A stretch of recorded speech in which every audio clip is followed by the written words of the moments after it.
دې پوری تاسو ته په تفصیل سره ذکر شو چې صحابه عدالت د قران نه ثابت دي، حدیثونو ثابت دي، په غوي تنقید کول دا حرام دي. صحابه په ایمان کې عقیده نظریه عمل کې زمونږ لپاره معیار دي، قران ګرځولي، نبی له سلام ګرځولي دي، او په غوي تنقید کول دا حرام دي. تنقید کوونکې په صحابه باندې دي ته علماء زنديق ویل دي. استاد راشد مولوی نظریات دی باره کې ګوري. اول نمبر د جماعت اسلامی دستور چې نن سبا کوم چاپ دی دې صفحه نمبر 14 باندې وګورئ لیکي رسول خدا کے سوا کسی انسان کو میرے حق نہ بنائی. نبی علیہ السلام نے علاوہ چالر معیار د حق مگر زوی کسی کو تنقید سے بالاتر نہ سمجھے، چالر تنقید نہ بالاتر نہ گڑی. یعنی دا مو ای چې ابو بکر جو باندې تنقید نشي کړي که څوک به کوي دي کنه که علی رضی الله تعالی باندې کوي نو کوي دي کنه. کسی کے ذہنی غلامی میں مبتلا نہ ہو،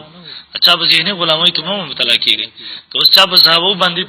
تنقید صحابه دفاع شروع کړو چې دا صحابه ذهنی غلامی ده. او کتاب مولوی په دوه خبرې وکړي، مولوی عقاید نظریات دی بینول شروع کړل، به جماعت اسلامي ولا چاو دی حسین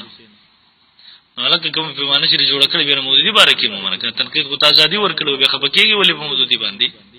نو پته نه لګي دا خلک په الله باندې پر رسول الله صلی الله علیه وسلم په صحابه د پته نه لګي په الله او رسول ایمان نه لري. دا پته نه لګي دا دین دیو ته صحابه نه در رسوله، دیو ته کسره مولوی صبر رسوله دي. الکه دومره سيزونه تاسو مخې تراله بیا په مولوی ولاړی. نو دی وی ہر ایک کو خدا کی بنائی ہوئی سے معیار کامل پر جان چی الله تعالی هر چال رد الله تعالی په جوړ کړی معیار باندې وګورئ. هغه معیار د مولوی صاحب ذهن دی مناسب دی په نسبت باندې بل څه نه دی. اور پر کې اور جو اسے معیار کے لحاظ سے جس درجہ میں ہو اس کو اسی درجے میں رکھیں. دستور جماعت اسلامی پاکستان صفحہ نمبر 14 دفعہ نمبر 3 شیخ نمبر 6 اور 7 نمبر کی بدغه صفحہ باندې لیکي محمد صلی اللہ علیہ وسلم کے بعد پیدا ہونے والے کسی دوسرے انسان کا یہ منصب تسلیم نہ کرے کہ اس کو ماننے یا نہ ماننے پر آدمی کی کفر و ایمان کا فیصلہ ہو. نبی علیہ السلام نے رستا دیو انسان دا مطلب منصب مت تسلیم ہوئی چې راغی په منلو یا نه منلو باندې ایمان او د کفر فیصله مخکې تاسو تیر شو کنه. ومن طعن فيهم او سبهم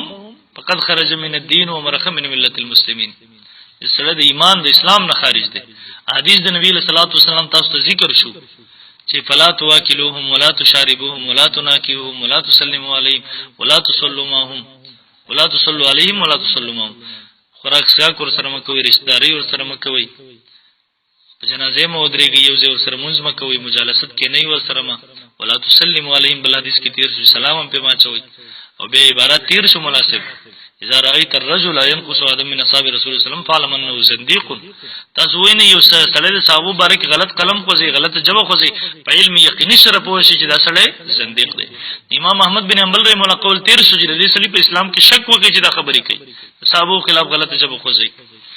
دا مولویان مونږ ته دا وایي ویرا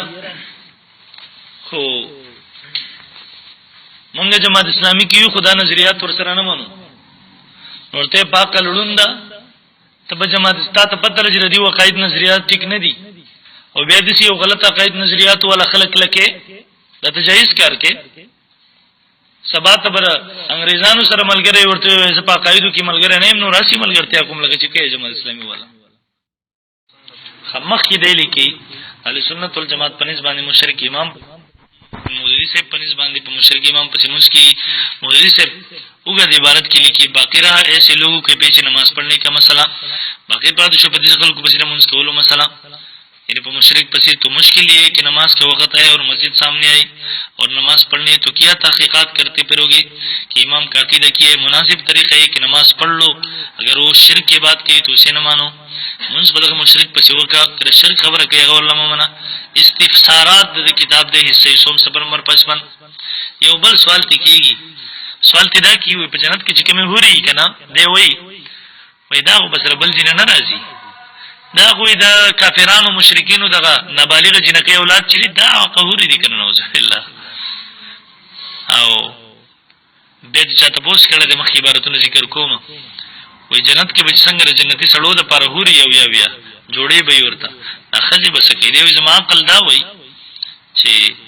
الته څنګه جنتی سړو د پر به جوړي نه کسي بر جنتی خزو د پرم جوړي نوذ بالله. ذکر نه چا تاسو کړه ول جنتیانو د بار خو به حوري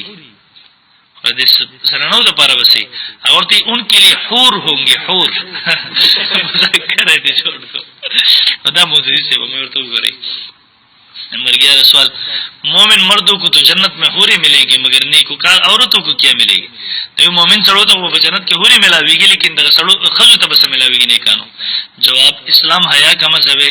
इसलिए उसने ये नहीं कहा इस्लाम हया मजहब दे दियो जिन्हें दीदान वेला ने दियो इसकी औरत को भी मर्द मिलेंगे सड़ो तो खजू तब सड़ी मिलावेगी वरना जब नेक मर्दों के लिए नेक औरतें होंगी चले नोक सड़ो पर बनेक खजी तो नेक औरतों के लिए नेक जोड़े चाहिए नेक खजू पारा नेक सड़ियम पकार दी जोड़े पकाते ना उसे इस्लाम द हया मजहब दे मौजूद के हया निश्तरे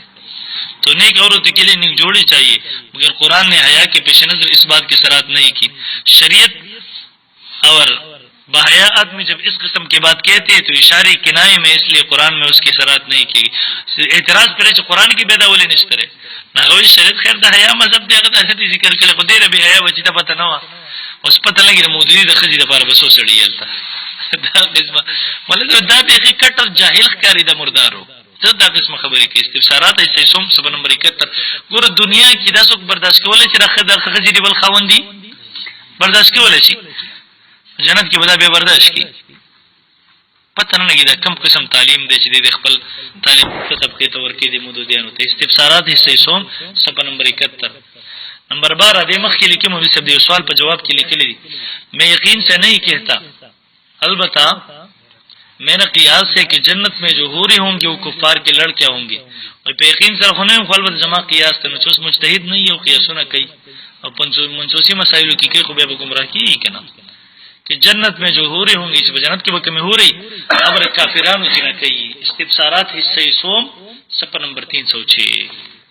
दयो सो नजरियात मा द जिक्र ला नूर गण अकायद नजरियात दागदी जल सुन्नत वल जमात के खिलाफ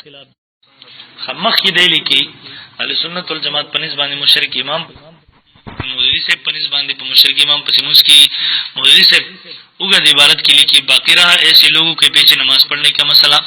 बाकी बात जो पति खल को पसीना मुंस को मसला यानी पर मुशरिक पसी तो मुश्किल ये कि नमाज का वक्त है और मस्जिद जल्ला जलालो रब्बुल इबादिल मुफरिद अथरुहु लिवुजूदिहि लिकुल्li शैइन तुशहिदु अल्लाहु जल्ला जलालो